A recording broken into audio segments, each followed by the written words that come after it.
have you here, and it's been really nice to practice your classes. And I particularly enjoyed coming home because it did feel kind of just right for now, just really evenly paced, and it just really did allow me to settle back into my body. And we've been thinking about this question of coming home, and in fact the whole retreat is as an overarching theme, we've been using the theme of coming home to yourself. So I thought maybe we could start by just talking a little bit about what coming home means to you.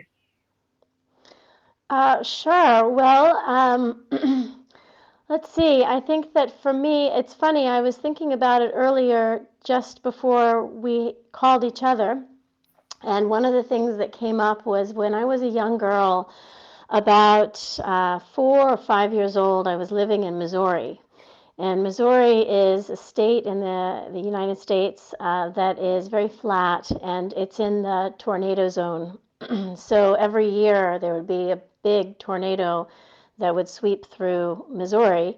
And the houses there all had cellars. They all had this place where we had like a second nest almost, where you would go and find safety during the storm. And so I grew up with this notion that, burrowing in or hunkering down was a place to feel safe. And throughout my life, I've had different obstacles come up in the way that have left me not feeling very much in my body over times, at times. And that is a really scary feeling, I think, when there's any kind of fear, what the body tends to do is lift up. We lift the arches of our feet up, our toes up, our pelvic floor wants to lift up, our shoulders start to creep up, and there's a lack of landing. There's a lack of burrowing into the earth in a way. So for me, it's taken me really quite some time in my life to understand that there's a relationship with gravity that for me is coming home into a weightedness. I know that there are sometimes people use weighted blankets to overcome anxiety, and this sense of being able to feel weighted and grounded is for me. It's a sense of coming home. It's a sense of connecting to my roots in nature, to going out and remembering that nature has everything that we could possibly need if we would open our eyes and look to the animals and the trees and the interconnected networks that root into one another and nest down into the gravity of Mother Nature. I think what you've said resonates so much with me. I think when this whole situation first began, I was amazed at how uprooted I felt. And yet here we all are at home, but there is that sense of real lack of connection and root, and as you said, gravity and weight. Yeah.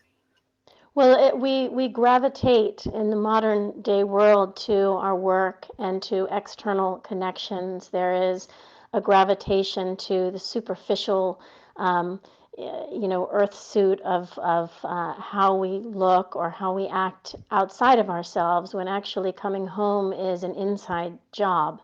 And, the house is, of course, a representation of the hearth, the fire, the nest, but really that has to come from within. We need to be able to hunker down into the inner world of self in order to weather these storms that are very disruptive and really out of our control.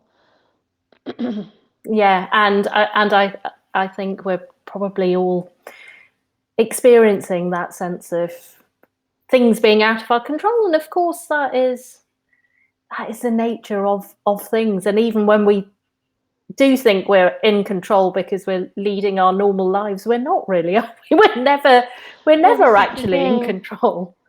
I mean, this is the thing: is we create these mental constructs that um, that create a sense of control, that we're going to get to work and have something laid out before us, and this gives us purpose, and it gives us maybe a superficial sense of stability, that you have an income, that you have a sense that if anything goes wrong, there will be someone to turn to, a doctor or whoever you call in times of need.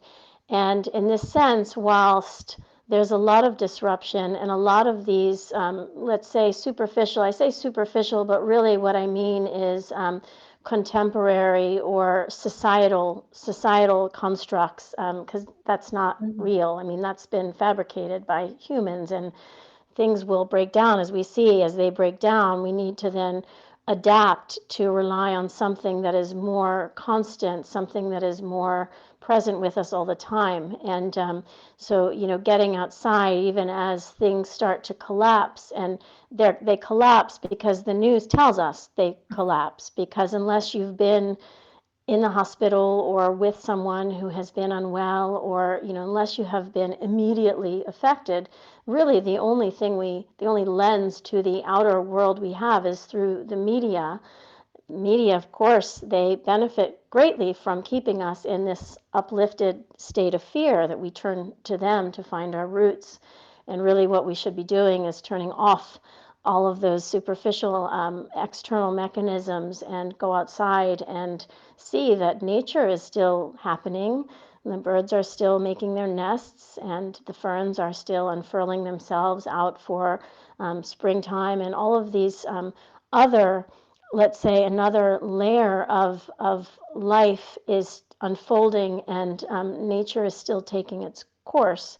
In fact, nature is taking its course even with this virus in a way. So there's many different ways of seeing. And one of the things about coming home is rooting through all of the different constructs of the mind, and getting to something that is in the present moment, that is a felt sense of safety.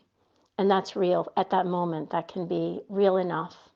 Absolutely. And I really loved what you were saying about nature, and I think that's within our community, that's being recognized as well. We've got a comment that sense of being grounded and connecting with nature is so important, and even more now a good reminder. And I completely agree that nature is and nature is flourishing. And as you said, even the virus is a part of nature in a way. And it sounds like nature is flourishing because I think our, our, our human impact on nature is perhaps being modified a little at the moment, as Mm. we withdraw and we allow nature to unfold. And as you say, there are so many things we can observe: the ferns unfurling, and just even the change in the weather. I think over the last few days, that spring really feels like it's beginning to arrive, and that's a lovely way of thinking about coming home to this kind of really broadening that understanding of home as both within ourselves, but of seeing ourselves as rooted within nature Mm. too.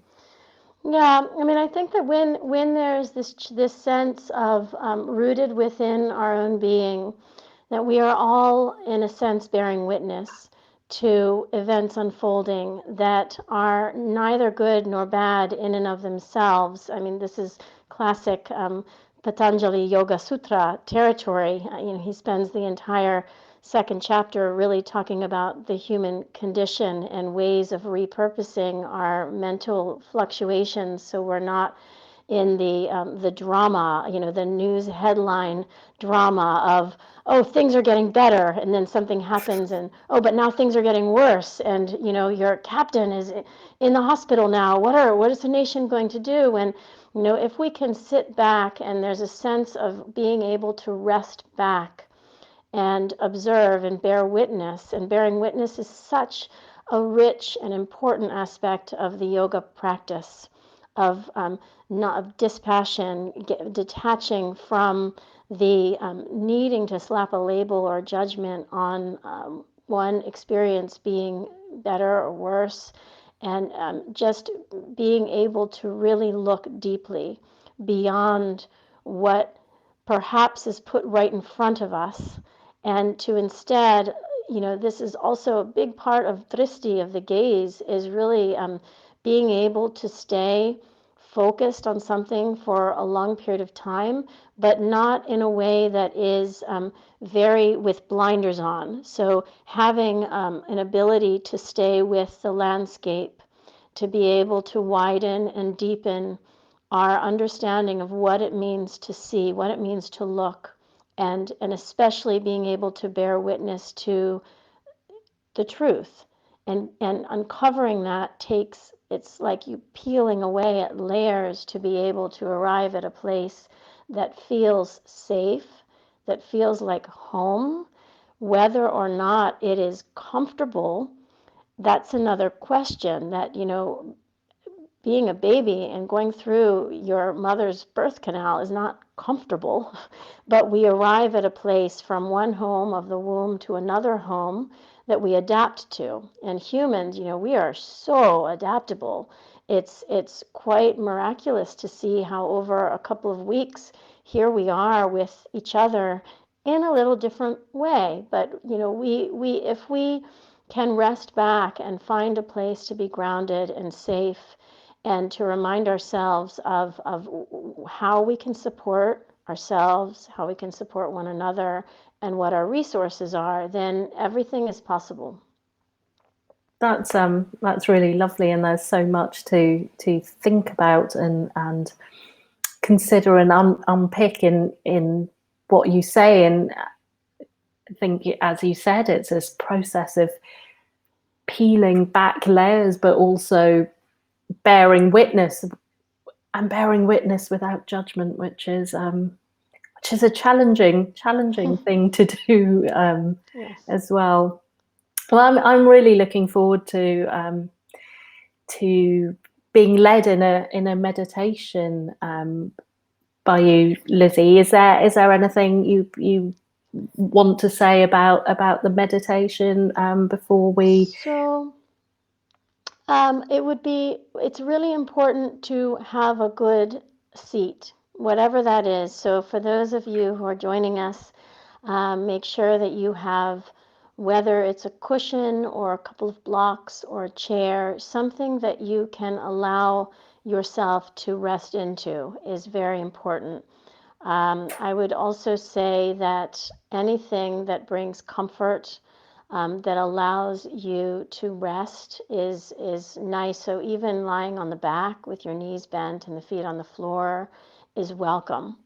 That we will go through a meditation that is really an embodied practice of coming into our most important home, our body. So I'm going to start, if that's okay. Yeah. So I would invite you to get comfortable in your seat, resting the eyelids, and taking a moment to sense into how the sit bones are resting on whatever surface they are on. And if you're lying down, how the shoulders, how the spine, perhaps how the legs are supporting you.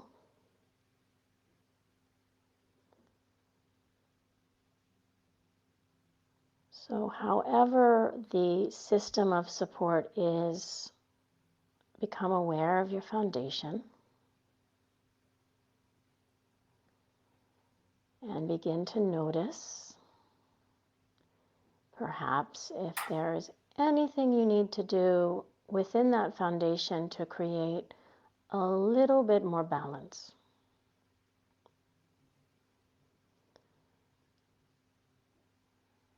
So if you're sitting in a chair or using blocks or a cushion, this may mean that you self-adjust just a little bit using the fingers or the hands to bring more contact into the sit bones.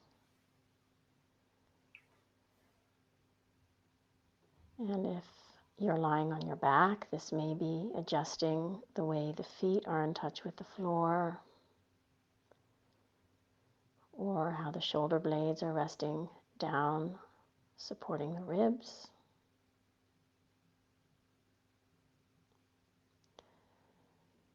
And however you're oriented for the foundation, start to become aware of how you are bearing the weight.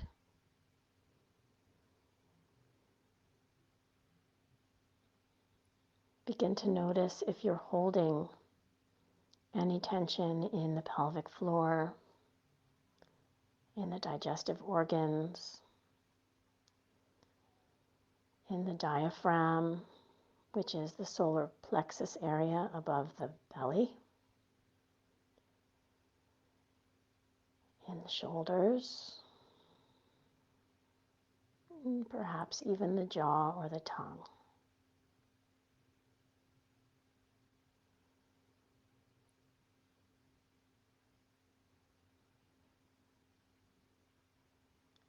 And as you allow this area of the digestive system to become more expansive,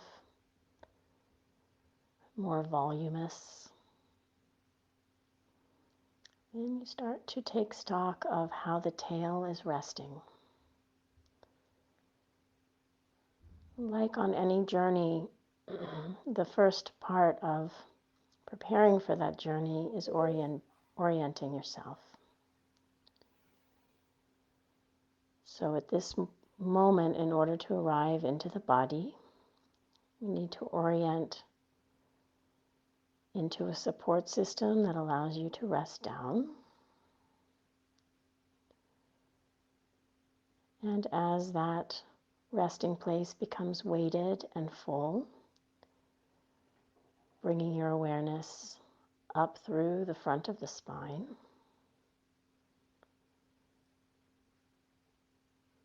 And the neck is included in that front of the spine, so let the back of your head rest a little bit back as the crown of the head becomes lighter,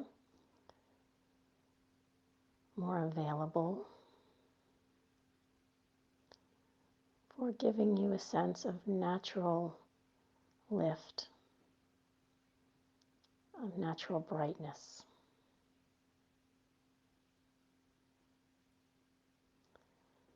You may even wish to bring your hands onto the belly.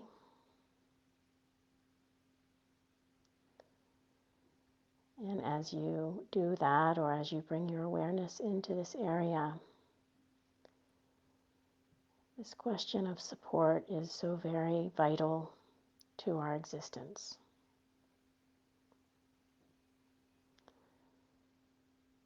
And you have everything you need right here, right now, in the body.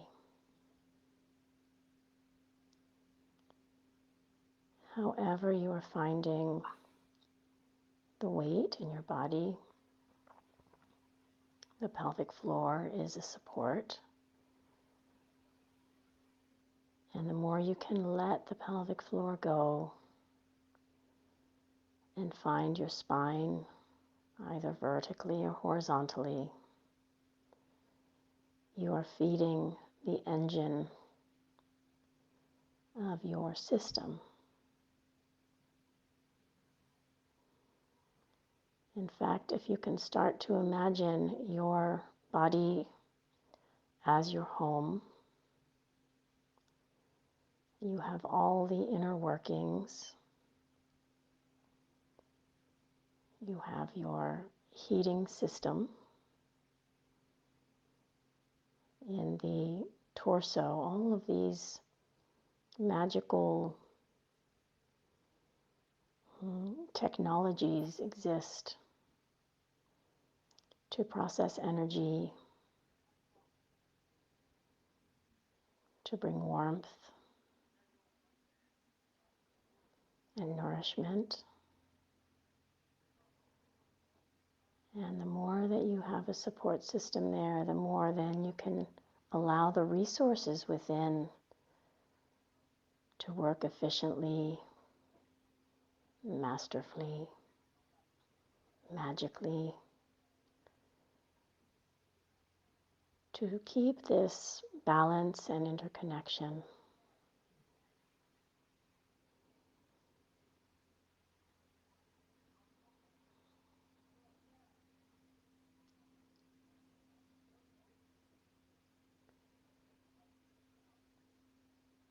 And as you bring your awareness up from the digestive system,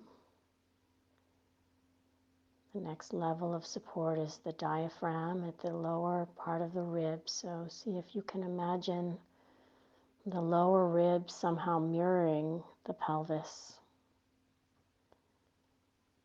and the source of life through the function of breathing as you allow your breathing to remain calm but complete.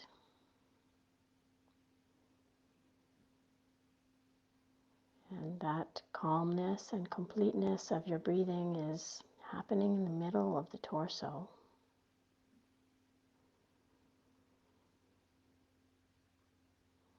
And every inhale, in effect, it's like your home can be a little more expansive. The home of your being can be a little more complete in its contents.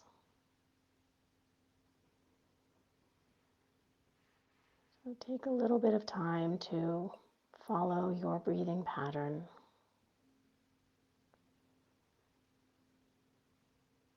And explore without any effort how complete an inhale could be just through the middle of the torso, through the belly. And as you exhale, finding just a little bit more of a connection both into the earth and through the crown of the head to the rest of humanity.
Even as you stay with your breathing, the back of your body is also a kind of support system. So as you continue with this mindful breathing, this observation, this bearing witness of the life force coming in to the lungs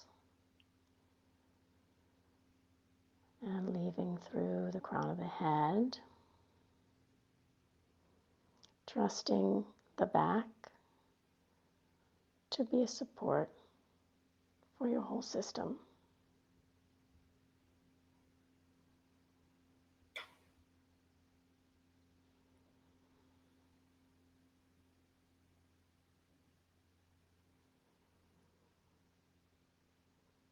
And as you allow the head also to rest back, the eyes softly can bear witness to this whole magical mechanism of being. They can rest down into the heart. Every breath you take nourishes the heart, embraces the heart as you inhale and as you exhale, and is facilitating the technology of the blood flowing in the body.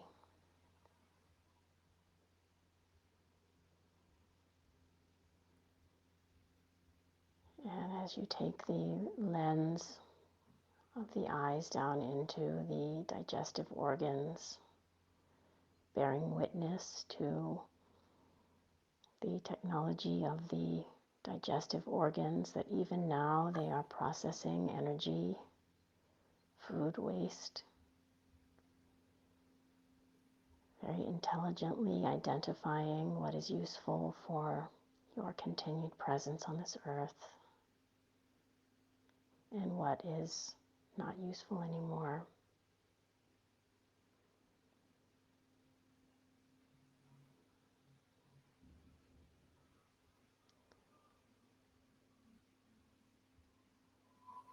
And as you take the lens,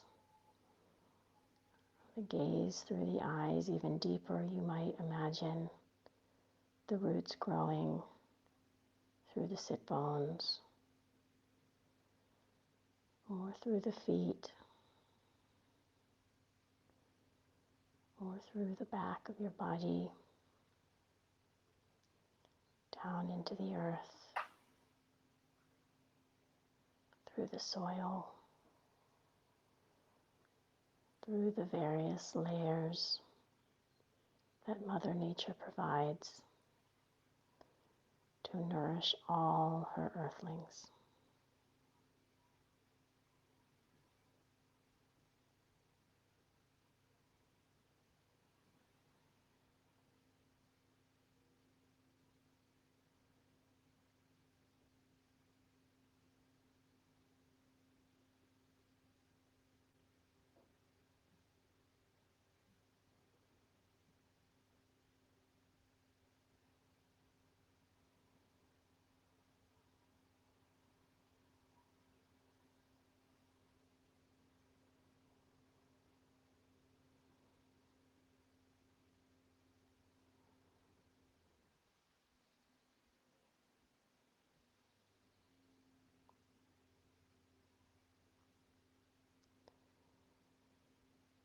And as you slowly bring the awareness back up through the spine,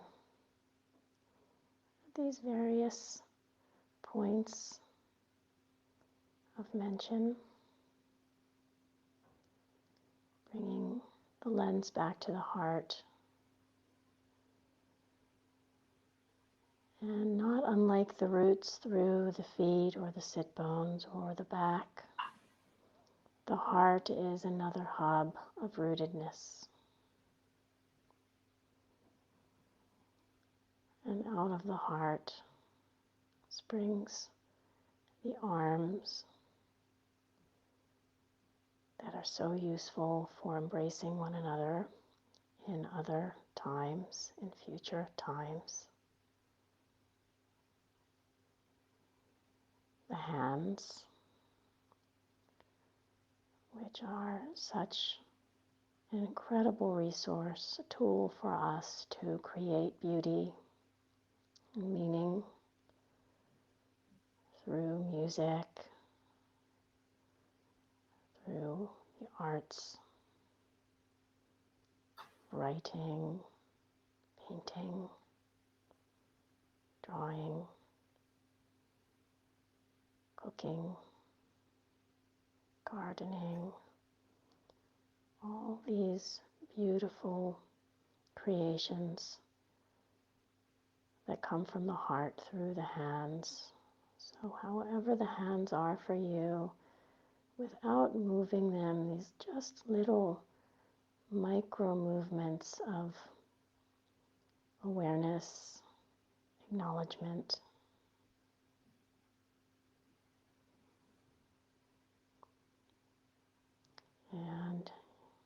Bringing the awareness up through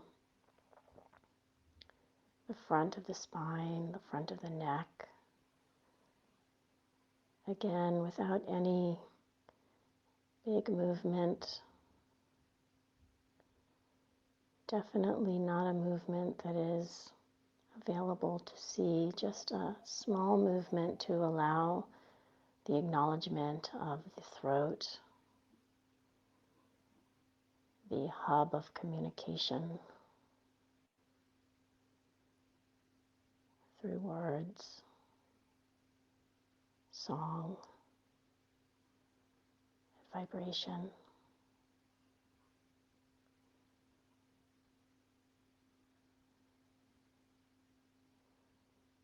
And as you bring your awareness up into the cranium, even with the eyelids closed, you can just ever so slightly allow the eyes to move within the sockets to the left, as if you were going to look from your beacon, from your home, out through the left ear into this whole landscape,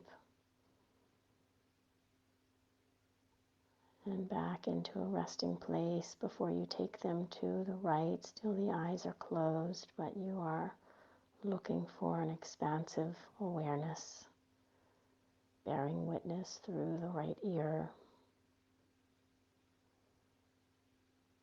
And as you bring the eyes back into this resting place, imagining this space above the eyes at the crown of the head, scanning the whole of the cranium in wonder, this mass of gray matter that affords us the opportunity for enjoyment, to experience the wonder, to experience the stillness as we observe the changes in nature and the changes in our present moment in time.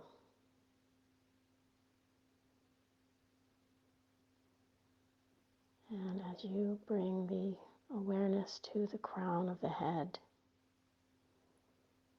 and taking these breaths around the spine in this broad way,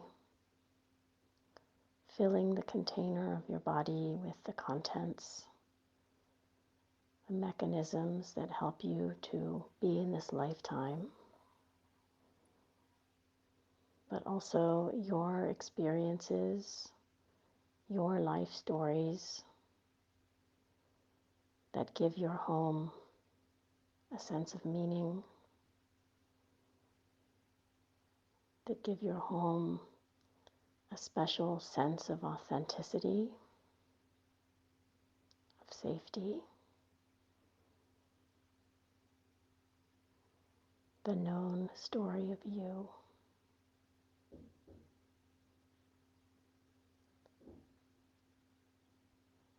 And you can take a couple of deeper breaths and allow that to settle into your system.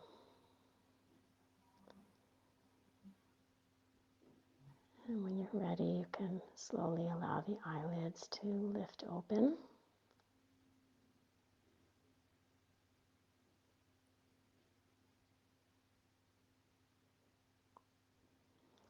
Thank you for joining me this evening.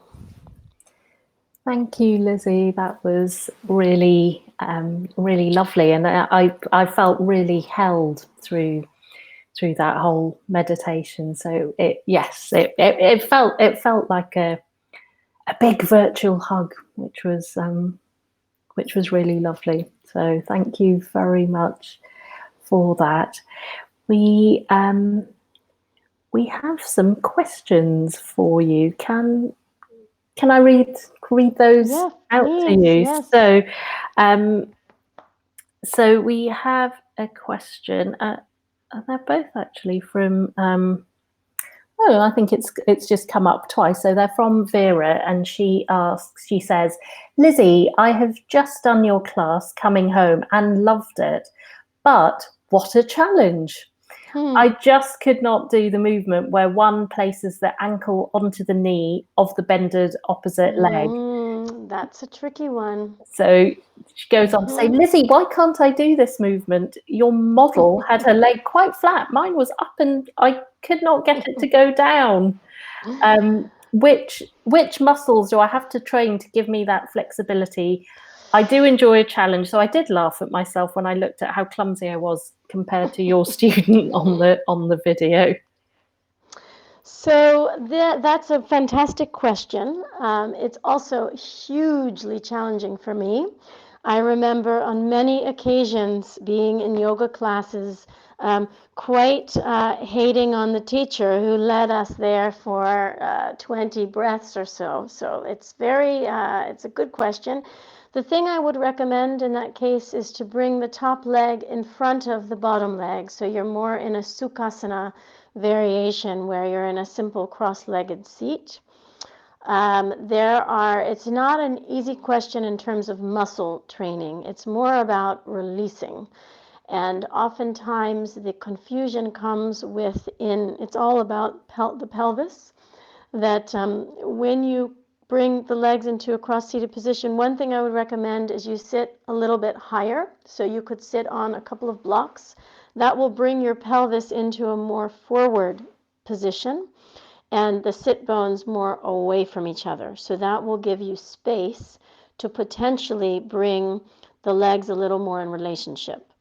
The other thing you can do is bring a block under the top knee so that it feels rested and weighted down and not lifted up, because that lifting up will probably put some tension in the hip flexors, that area that actually is the very thing you want to release.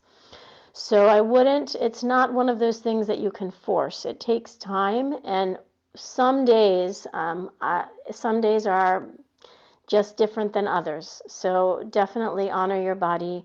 Don't push it. Don't force it. But coming into like a pigeon preparation can work with the same territory. Lying on your belly with your knees spread apart and the feet, if you would imagine you have, if that's let me see, I'm very confused because it's mirroring, but if that's an ankle and the knee and the hip, you're looking for the relationship. So with the legs spread wide and you on your belly, you'd have your knees far apart, knees in the same line as the hips, ankles in the same line as the knees. That can help that opening happen too. So a bit like an upside down frog then, a sort of like little frog's legs going out. Yeah. In fact, anything that works with the hips can help to get into that territory. Even, it's surprising, but we always think, a lot of us think that hip openers are when we open the knees apart, or like you're talking about ankle to knee pose. Sometimes it's called log pose, or there's a lot of different names, double pigeon. But actually, there are a lot of other asana that are working the outer hip. So if you look up an asana called Parsvottanasana, where the hips are more squared, it's actually working on the outer hip area. So you have to keep in mind that the hips are a pretty complex set of mechanisms. And the point is that we need to balance all of the various openings and closings of the hips. Yeah, and the hips Thank you for asking the question. Hips are amazing, aren't they? That's the seat of, this is all kind of very first chakra stuff that happen in the hips.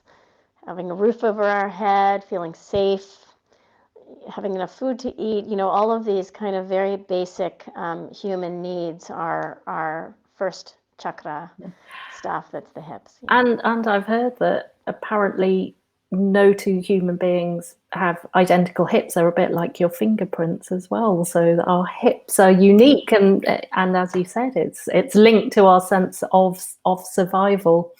We have some more comments. So Zoe says, so glad I lay down for that meditation with a sandbag over my stomach. I went very deep and felt so grounded. Thank you. So, Thank you for the comment.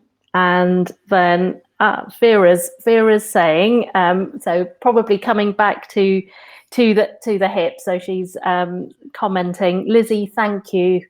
I can see the logic of the 2 blocks and we'll try that. The pigeon pose you suggest is more manageable since you suggest the ankle down to the pubic bone, whereas if the leg is placed at a right angle, it is much more challenging. So yeah, and it's important to note also that the knees can be quite vulnerable as well if you are not taking really a lot of care with pigeon with the pigeon when you're upright or even lying on your belly. The knee really, you need to take care not to damage the meniscus on the inner part of the knee. So complex. Our bodies are so complex, but so fascinating as well. So I think we don't have any more questions, but that was such a lovely meditation. I kind of Zoe said she was lying down. I was thinking I wished I was as well. And I think that sensation of lying with a weight over you as well as the sandbag would be lovely. In fact, I think I might just replay this and try it with a big old bolster over my belly as well. Having weight can really be. You can also buy weighted blankets that as long as you're not using the weight too long, it can be a really soothing mechanism for coming back into the body to be more with the whole system. Yeah, it's lovely. Susanna's saying thank you. It's lovely. Kathy, thank you, Lizzie. That was lovely. So Heidi says thank you for the super meditation. She was also lying down, and it was deeply relaxing. Oh, so great. It was it was lovely, and it definitely, I think, felt like coming home, and really that journey inward was so special as well. So it's important also that we need to be more resourced and take responsibility for ourselves, and in order to do that we need to know how we work, to be more in touch with what these different sensations we're having are. Because when we get into a state of anxiety, and there's a lot written about post-traumatic stress disorder or post-traumatic stress. I don't even like to call it a disorder because it's just an experience, post-traumatic stress experience, that there's a tremendous amount of strain on the body through the nervous system. And we wear the nervous system primarily on the skin. So, being able to self-soothe and learning how to touch ourselves in a way that is safe, that feels like it's grounding, is really important. And creating a map of our whole inner world can resolve a lot of chronic illness, a lot of chronic pain before it establishes itself into the system, like as a foothold. We have different weaknesses, like for example, eczema seems to come out in people in the same place again and again. It's like a weakness, and I think that if we have a good relationship with our inner world, and we can use meditations like this one, or there are many others, to create almost a mind map of our inner world, then we can nourish ourselves in a way that prevents us from having, as I was speaking before at the beginning of the meditation, this need to continually reach out into this sort of societal network that is not necessarily something we can rely on, especially in today's moment. So yes, yeah, and I think what I've been hearing about a lot today, and I've been thinking about it a little bit, was that they've been saying that once you are in an ICU and you do have an intervention with your breath that has a real impact on your mind, and your mental well-being, and on every other system, which just shows how connected we are, and perhaps how little we do understand how an impact in one part of our body actually has an impact on places that we don't even think of as physical. For example, our minds. Well, I can tell you that after my transplant, I spent 3 days in the ICU on a ventilator. And when I came out and I was transferred into another room, the first time that I was able to go to the toilet and look at myself, my face was a face of horror and shock. Like the whole expression was held in a way that I had never seen on myself before. And it can take years to get over different events. And, as I was saying at the beginning, it's not that any one event is bigger than the other. They're different. And how we, as unique and very differently wired individuals, respond to those events is, for one person, it could be, the wind blowing outside is a monumental event if you have a phobia of wind. That can traumatize you, to be in a windstorm. And for another, it can be, having a virus that you've been told is life-threatening and that you may not live through. For another, it can be simply not having a steady paycheck. And so it's for none of us to judge one experience over the other, but it's to allow ourselves to understand what we're going through, to take pause, to be with that, and again, to start to, in our own time, because like Vera's question about the hips, you can't force it, but in our own time, to be able to sort of dissect or deconstruct the layers to get to something that feels real. Because fear takes on so many different colors and hues that we sometimes get confused as humans. As is it anger, or is it greed, or is it actually fear of something else? So it is important to take time to be with our whole being. And to make space for all of that, as well. Thank you so much, Lizzie. That was Nice to see you. really lovely. And thank you all for joining us this evening, as well. So thank you. It was lovely. See you.